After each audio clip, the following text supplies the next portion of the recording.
Yet another in a too long list of Jamaican rude boys has met his untimely demise, although some would say not a day too soon.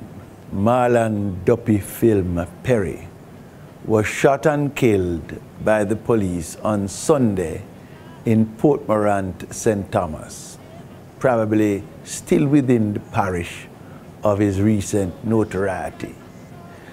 And it is remarkable that we must take some perspective from this matter. One is to congratulate Commissioner George Quayle, who has otherwise come under fire, and unfairly so. And I think this is testament to a kind of steady determination which I have known of him for his 40 years in the service, and I expect to characterize his incumbency as Commissioner of Police. But the more profound and important thing is to look beyond the particular circumstances of the death of Marlon Duppy Film Perry and ask ourselves the question, why does Jamaica produce so many of them?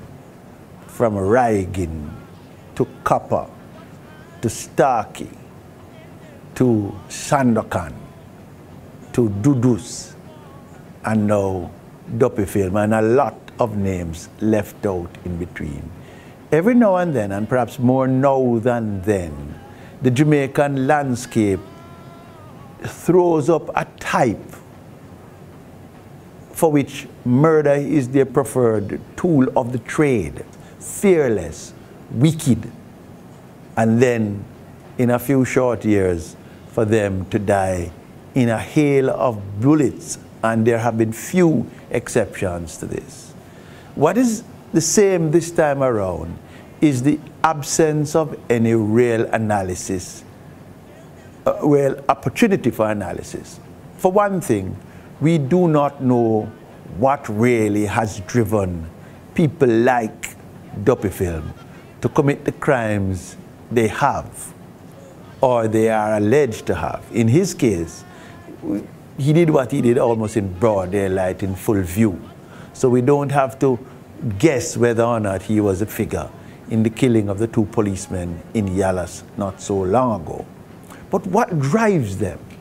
What is it that put the fire in their belly and make them hate so much and kill so ruthlessly? Each time they meet their early demise, the evidence dies with them. More profoundly, and this is raised including in newspapers today, is who supports them. Where do they find the money, the facility, the weapons? What is the infrastructure behind them? We think we know. We know of some political connection. We know of some community help. We know of some underworld money, organized crime money. But it still puzzles that he was killed in a guest house, carrying, according to the police, 3 expensive weapons with an adequate supply of ammunition. So we need to look at it and say the truth is that Duppy Film is perhaps the caricature, the cartoon of what is already in the underbelly of Jamaican society. We have to fix some things about the society. We can't simply continue to manufacture murderers and assassins, and there are too many. 1,173 murders have been committed in 2017 up to September 19th. That is greater than the 1125 in all of 2011. It is on an upward spiral. It is on track for almost 1,600 murder this year. We have to look at the society. We have to think hard about the society. We have to ask, what are we feeding our young men, and what is it that the community does to them? What is it that our politics do? What is it that our contempt for the rule of law?